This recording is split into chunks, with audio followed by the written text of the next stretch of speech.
Достар, eGov Mobile мобильді қосымшасында және egov.kz порталында автокөліктерге арналған VIP номерлерді сатып алуға болатынын білесіздер ме?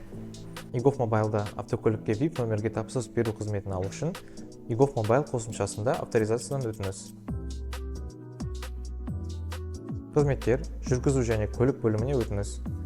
Автокөлікке VIP номерге тапсырыс беру қызметін таңдаңыз. Әрі қарай іздеу жолағына қажетті жоғарғы сұраныс номерін енгізу керек.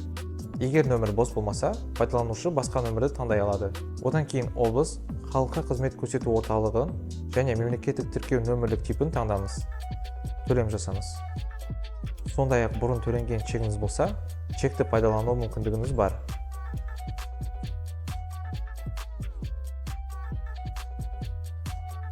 Қызметке қол қойыңыз. Қызмет нәтижесімен жеке кабинетте таныса аласыз. Дайын нөмірді көрсетілген арнайы халыққа қызмет көрсету орталығынан алып кете аласыз.